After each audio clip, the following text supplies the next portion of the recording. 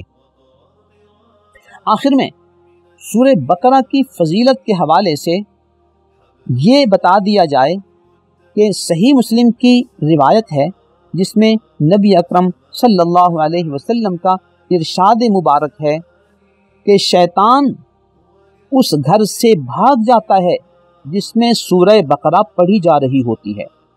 آج ہم اپنے گھروں میں جن شیطانی اثرات و خطرات اور جادو کے اثرات کے آثار محسوس کرتے ہیں، ان سے محفوظ رہنے کے لیے سورہ بقرہ کو اپنے گھروں میں پڑھنا چاہیے۔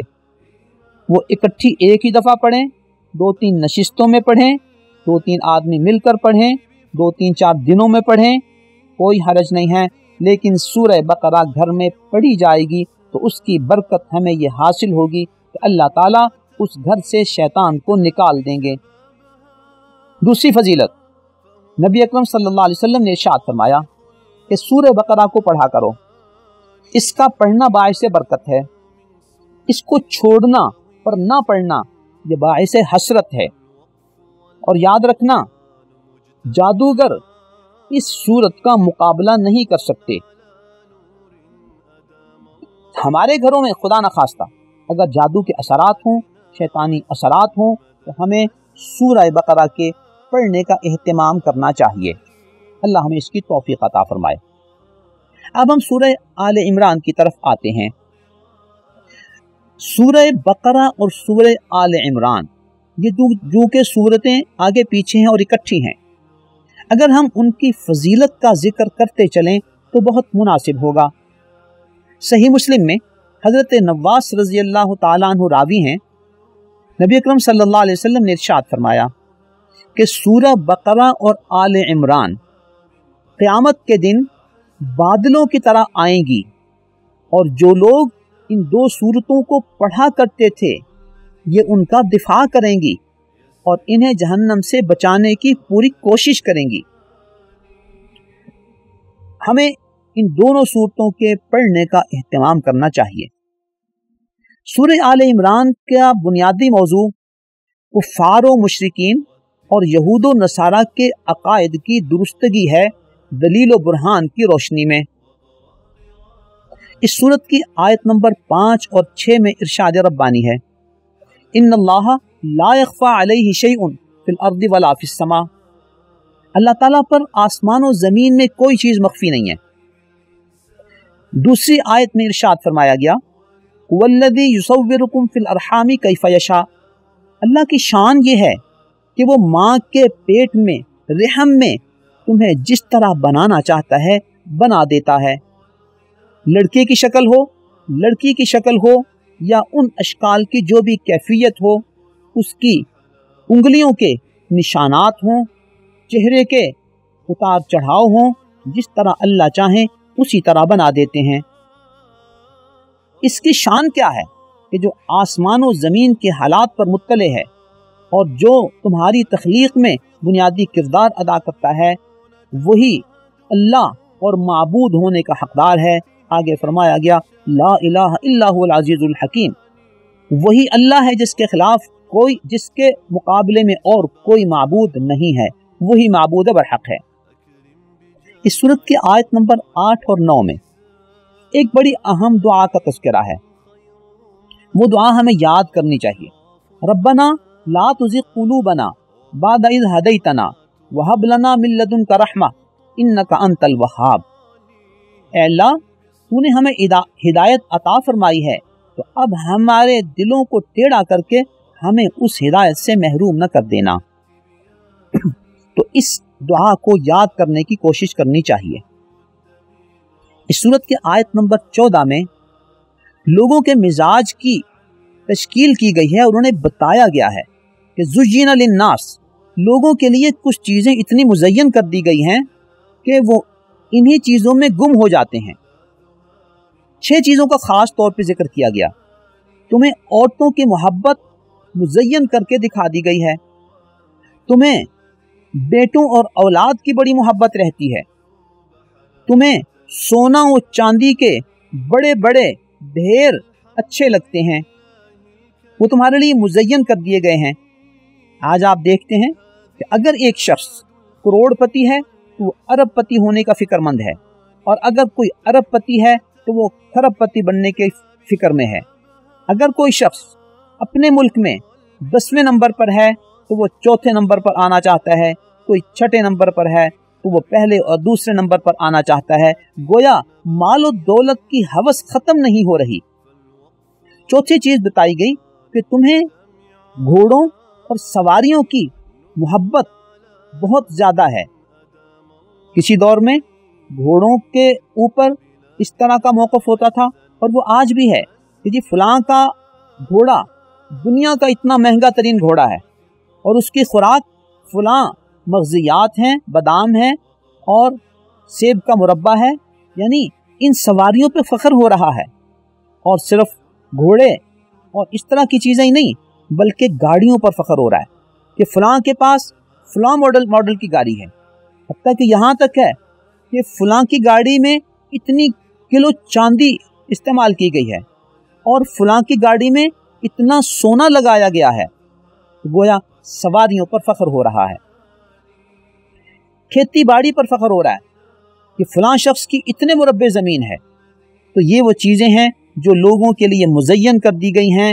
اب اگر ہم حد اعتدال میں رہ کر ان چیزوں کو اپنے پاس رکھیں، ان کے حقوق ادا کریں، اللہ رب العزت کی طرف متوجہ رہیں، تو یہ سب کچھ ہمارے لیے نعمت ہے۔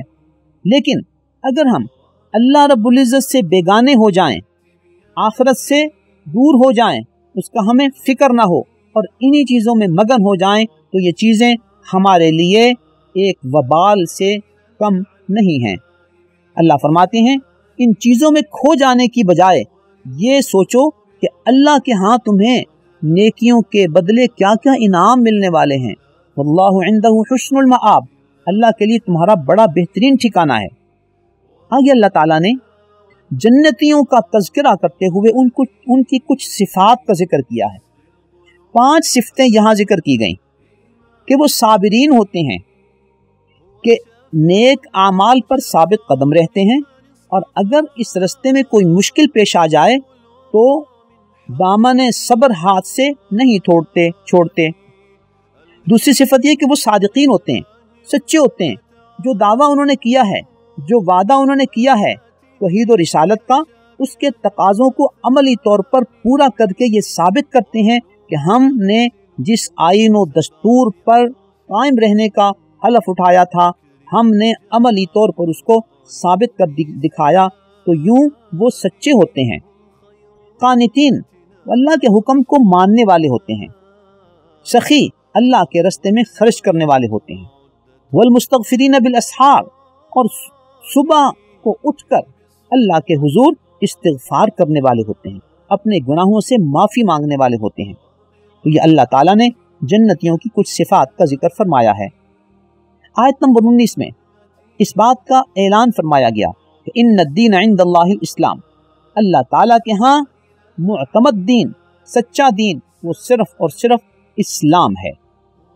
ویسے تو اسلام کا اطلاق حضرات انبیاء علیہم الصلوات و تسلیمات کے اپنے اپنے دور میں ان کی جو تعلیمات ہوا کرتی تھیں وہ اس دور میں اسلام کہلاتی تھیں، لیکن آج اللہ کی کیا مراد ہے اسلام سے، یہ اللہ تعالیٰ نے سورہ مائدہ کی آیت نمبر 3 میں ارشاد فرما دیا، الیوم اکملت لکم دینکم واتممت علیکم نعمتی ورضیت لکم الاسلام دینا، آج میں نے تمہارے لیے تمہارا دین مکمل کر لیا، اپنی نعمت تم پر پوری کر دی اور تمہارے لیے اسلام کو بطور دین پسند کیا ہے۔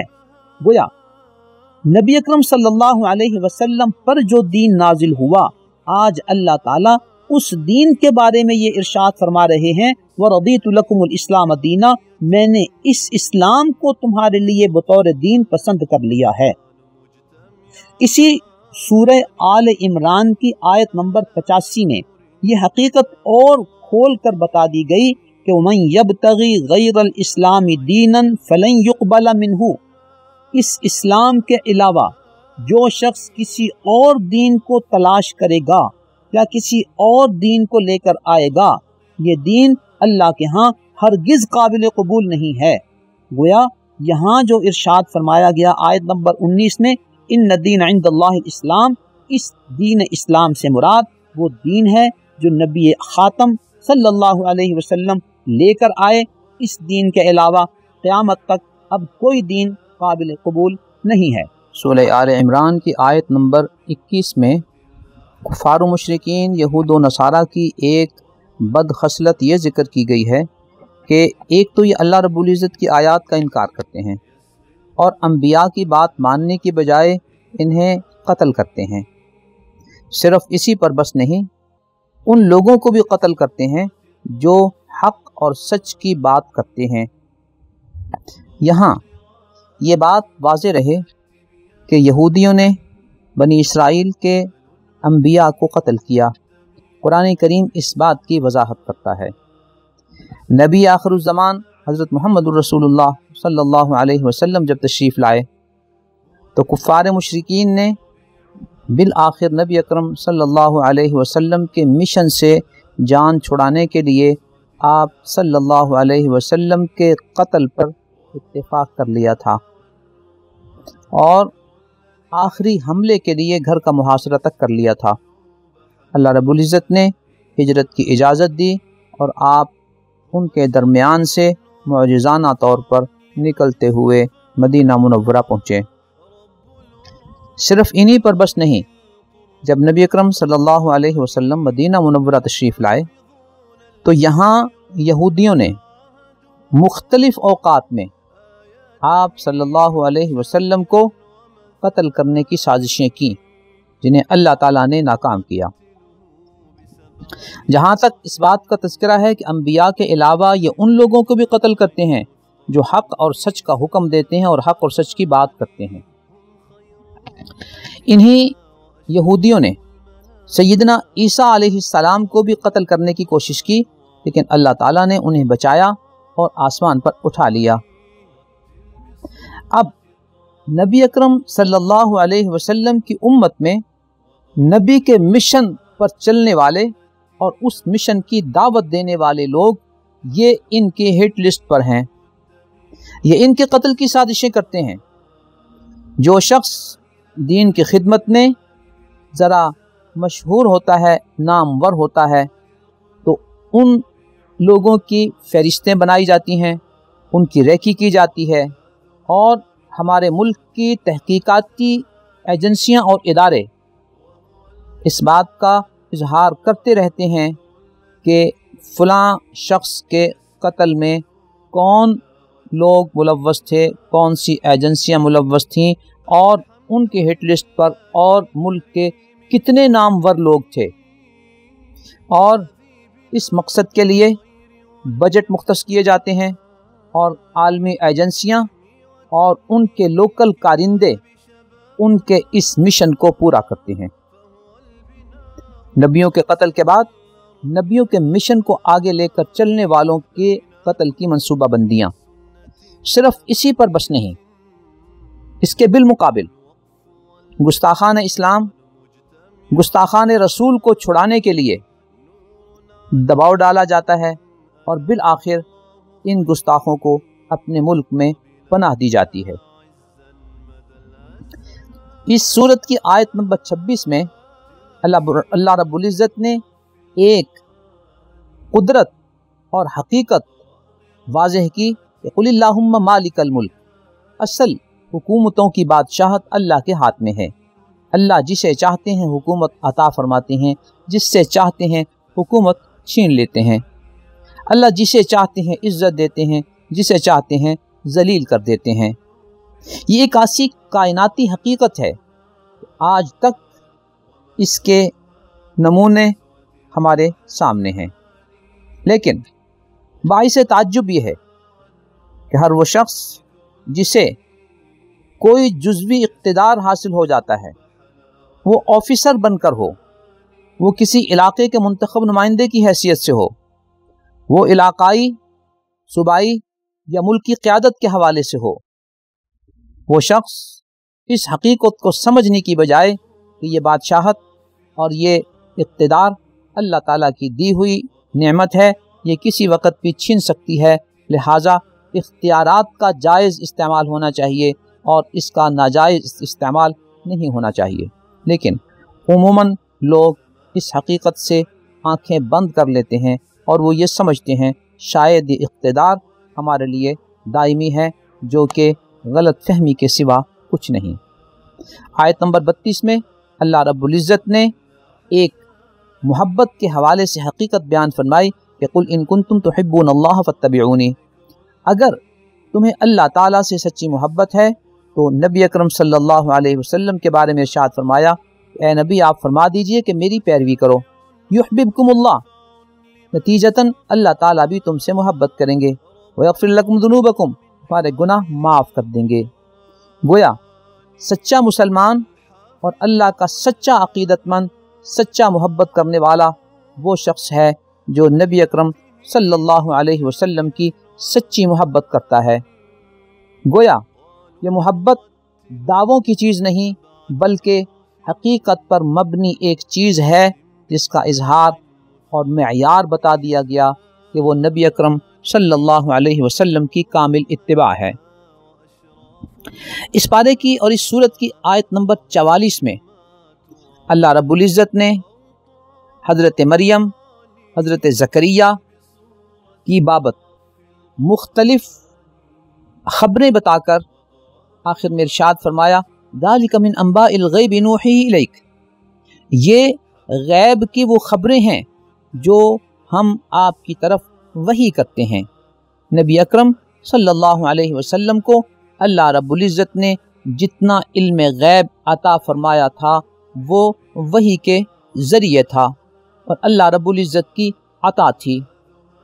اللہ چاہیں تو کئی سو کلومیٹر دور کے حالات آپ صلی اللہ علیہ وسلم پر منکشف فرما دیں، اور چاہیں تو سفر کے دوران سیدہ عائشہ رضی اللہ تعالی عنہا کا ہار گم ہو جائے، اسے تلاش کیا جاتا رہے، فجر کی نماز کا وقت گزر جائے اور وہ ہار سواری کے نیچے دبا ہوا ہو، اللہ اطلاع دینے پر آئیں تو سینکڑوں کلومیٹر کی خبر دے دیں، نہ دینے پر آئیں تو قریب اپنی زوجہ محترمہ کے ہار کے گم ہونے کی جگہ اور اس کے موجود ہونے کی جگہ کی خبر نہ دی جا سکے۔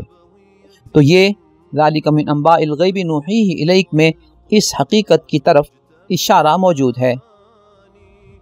حضرت عیسیٰ علیہ السلام کو اللہ رب العزت نے جس معجزانہ انداز میں پیدا کیا کہ سیدہ مریم علیہ السلام کے بطن سے بغیر باپ اور بغیر شوہر کے اللہ تعالیٰ نے حضرت عیسیٰ علیہ السلام کو پیدا کیا۔ حضرت عیسیٰ علیہ السلام کے بارے میں مختلف نظریات موجود ہیں۔ کوئی کہتا ہے کہ حضرت عیسیٰ علیہ السلام اللہ کے بیٹے ہیں، اللہ ان کے باپ ہیں۔ کچھ لوگ یہ کہتے ہیں کرسچینٹی میں سے حضرت مریم علیہ السلام کے تعلقات تھے یوسف نجار کے ساتھ اور اس کے نتیجے میں حضرت عیسیٰ علیہ السلام پیدا ہوئے۔ کچھ لوگ کہتے ہیں کہ ان سے شادی ہوئی تھی اور اس شادی کے نتیجے میں حضرت عیسیٰ علیہ السلام پیدا ہوئے، جبکہ قرآن کریم میں یہ بات واضح طور پر بتا دی گئی ہے کہ حضرت عیسیٰ علیہ السلام کی پیدائش اللہ رب العزت کی قدرت کا مظہر تھی۔ اس کے لیے سورہ آل عمران کی آیت نمبر 60 میں اس بات کی وضاحت کی گئی، ان مثل عیسیٰ عند اللہ کمثل آدم، عیسیٰ علیہ السلام کی پیدائش اللہ کے ہاں ایسے ہی ہے جیسے آدم علیہ السلام کو مٹی سے پیدا کیا اور فرمایا کن فیکون، ہو جا تو وہ ہو گئے، اور یعنی پیدا ہو گئے۔ یہی الفاظ سیدہ مریم علیہ السلام کے بارے میں فرمائے گئے کہ جب جبریل علیہ السلام نے آ کر ان کو بیٹے کی خوشخبری سنائی کہ وہ پیدا ہوگا تو وہ فرمانے لگی انا یکون لی غلام ولم یمسسنی بشر، میرا بیٹا کیسے پیدا ہوگا جبکہ میرے کسی انسان اور بشر کے ساتھ ایسے جنسی تعلقات نہیں تھے۔ حضرت جبریل علیہ السلام نے اللہ کا پیغام دیا کہ اذا قضا امرا فانما یقول له کن فیکون، یہ اللہ کا فیصلہ ہے، وہ جب چاہتے ہیں کہ کن کہہ دیں تو وہ فیکون ہو جاتا ہے۔ گویا تخلیق کی جو شکلیں ہو سکتی ہیں وہ اللہ رب العزت نے اس کائنات میں انسانیت کے سامنے رکھ دی۔ بغیر ماں باپ کے پیدا ہونا، حضرت آدم علیہ السلام کو بغیر ماں باپ کے مٹی سے ڈائریکٹ پیدا فرمایا۔ بغیر باپ کے پیدا ہونا، حضرت عیسیٰ علیہ السلام بغیر باپ کے پیدا ہوئے۔ بغیر ماں کے پیدا ہونا، سیدہ حوا حضرت آدم علیہ السلام کی زوجہ ٹھہری، انہیں اللہ تعالیٰ نے حضرت آدم علیہ السلام کی پسلی سے پیدا فرمایا۔ تو یہ حضرت عیسیٰ علیہ السلام کے بارے میں اسلام کا اور قرآن کا وہ تصور ہے جو اس سورت کی آیت نمبر 47 اور آیت نمبر 60 میں بیان فرمایا گیا کہ کلمہ کن فیکون کا مظہر تھے۔ آیت نمبر 61 میں اللہ رب العزت نے اس بات کا اعلان فرمایا کہ فمن حاجک، کچھ لوگ تمہارے پاس آ کر تمہارے ساتھ حجت بازیاں کرتے ہیں، اور یہ نجران علاقے کا ایک وفد تھا جو نبی اکرم صلی اللہ علیہ وسلم سے ملنے کے لیے مدینہ منورہ میں آیا، اور انہوں نے حضرت عیسیٰ علیہ السلام کے حوالے سے آپ کے ساتھ گفتگو کرنا چاہی۔ جب نبی اکرم صلی اللہ علیہ وسلم نے حضرت عیسیٰ علیہ السلام کی حقیقت بیان فرمائی تو انہوں نے اس کا انکار کیا۔ سورہ آل عمران کی آیات نازل ہوئیں اور ان میں یہ آیت نمبر 61 بھی تھی کہ اگر یہ آپ کی ان باتوں کو تسلیم نہیں کرتے تو مباہلہ کر لیں، اور مباہلے کی کیفیت یہ ہوگی کہ یہ لوگ بھی ایک جگہ پہ آ جائیں اور آپ بھی اپنے کچھ لوگوں کو لے کر وہاں آ جائیں اور دعا کریں اللہ تعالیٰ سے، فنجعل لعنت اللہ علی الکاذبین، دعا یہ ہو کہ جو جھوٹا ہے اس پر اللہ کی لعنت ہو جائے، تو ہم اس کا فیصلہ کر دیں گے، جو جھوٹا ہے وہ تباہ و برباد ہو جائے گا۔ جب نبی اکرم صلی اللہ علیہ وسلم نے نجران کے عیسائیوں کے اس وفد کو اس طرح مباہلے کی دعوت دی تو انہوں نے آپس میں مشورہ کیا۔ مشورے کے نتیجے میں ان میں سے ایک شخص نے انہیں کہا، حقیقت واقعہ یہ ہے کہ یہ نبی برحق ہیں، اور جو شخص نبی برحق کے مقابلے میں آتا ہے وہ تباہ و برباد ہو جاتا ہے۔ اگر تم چاہتے ہو کہ اپنا وجود برقرار رکھو تو پھر مباہلہ نہ کرو بلکہ ان کے ساتھ صلح کر لو۔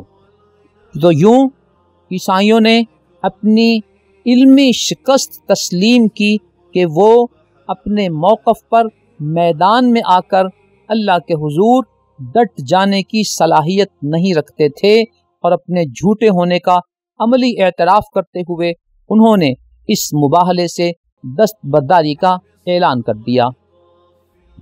آیت نمبر 64 میں اللہ تعالیٰ نے انہیں اس بات کی دعوت دی کہ آؤ اے اہل کتاب، وہ یہودی ہوں یا عیسائی ہوں، ہمارا تمہارا ایک مشترکہ موقف یہ ہے، تعالوا الی کلمۃ سواء بیننا وبینکم الا نعبد الا اللہ، ایک چیز ہماری تمہاری مشترک ہے کہ تمہاری کتابوں میں بھی لکھا ہوا ہے، ہماری کتابوں میں بھی لکھا ہوا ہے کہ اللہ کے سوا ہم کسی کی عبادت نہیں کریں گے، ولا یتخذ بعضنا بعضا اربابا من دون اللہ، اور ہم کسی غیر اللہ کو اپنا رب، خدا اور الہ نہیں بنائیں گے۔ آؤ تمہاری اور ہماری کتاب کی یہ چیز متفق ہے، اس اتفاقی مشن پر تو ہم کم از کم اتحاد کر لیں۔ یہاں دو باتیں ہمارے پیش نظر رہنی چاہیے کہ آج اگر ہم نے انسانیت کی بنیاد پر زندہ رہنا ہے تو اس کے لیے باہمی مشترکات پر اتحاد ہو سکتا ہے کہ یہودی ہوں، عیسائی ہوں، مسلمان ہوں، اللہ رب العزت کی توحید پر متفق ہوں، اور اس بات پر متفق ہوں کہ اللہ ہے، تو اس نقطۂ اشتراک پر وہ متحد ہو سکتے ہیں، جس کا معنی یہ نہیں کہ ہم ان کے موقف کو یا ان کے بقیہ نظریات کو تسلیم کرتے ہیں، ہرگز نہیں۔ جو متفقہ موقف ہے اس پر انسانیت کی خدمت کے لیے کوئی مشترکہ پالیسی بنائی جا سکتی ہے اور کوئی مشترکہ سٹیج قائم کیا جا سکتا ہے۔ دوسری بات یہ ہے کہ یہود و نصارہ اور مسلمان اللہ رب العزت کے وجود اور اس کے یکتا ہونے کے قائل ہیں کہ وہ موجود ہے۔ اس کے مقابلے میں ایک طبقہ وہ ہے کہ جو اللہ کا انکار کرتا ہے یا اللہ کی ذات کے بارے میں ملحدانہ سوچ رکھتا ہے، یا ایتھیسٹ ٹائپ لوگ ہوں کہ جو اسلام، اللہ، ادیان اور ان نظریات کے بارے میں ملحدانہ فکر رکھتے ہیں۔ تو ان الحادی فکر کے لوگوں کے مد مقابل اللہ کو ماننے والے کسی مشترکہ سٹیج کو قائم کر سکتے ہیں۔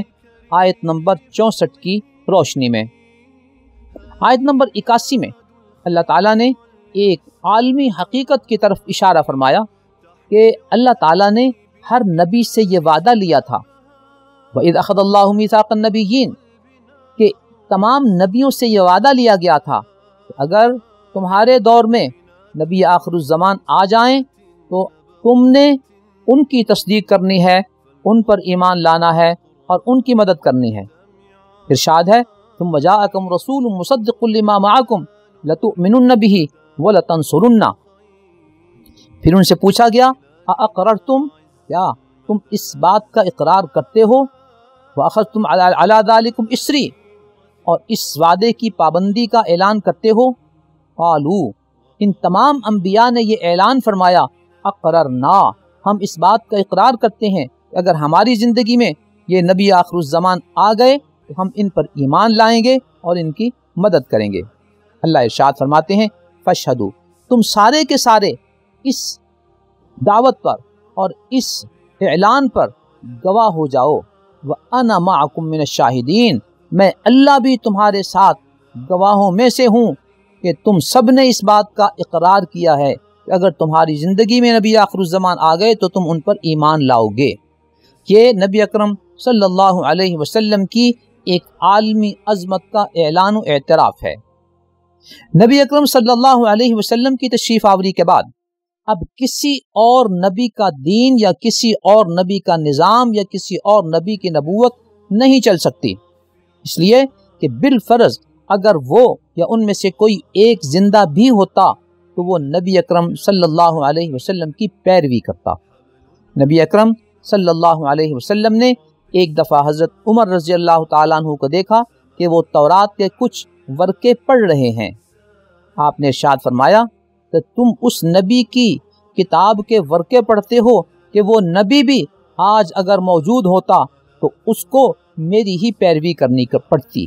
لو کان موسیٰ حیا لما وسعہ الا اتباعی، آج اگر موسیٰ زندہ ہوتے تو اس کے لیے کوئی گنجائش نہیں تھی سوائے اس کے کہ وہ میری ہی پیروی کریں۔ قیامت کے قریب حضرت عیسیٰ علیہ السلام جب اس دنیا میں آئیں گے تو نبی آخر الزمان کے امتی ہونے کی حیثیت سے آئیں گے اور نبی آخر الزمان کے دین پر عمل پیرا ہو کر اپنی زندگی اس دنیا میں پوری کریں گے۔ محترم سامعین، یہ تھا انتہائی اختصار کے ساتھ تیسرے پارے کا مختصر سا خلاصہ۔ دعا ہے اللہ رب العزت ہمیں قرآنی تعلیمات کے ساتھ وابستہ ہو کر اپنے عقائد و افکار کو درست کرنے کی توفیق عطا فرمائے۔ آمین ثم آمین۔ نظروا للطيبة ونور طه يسطعون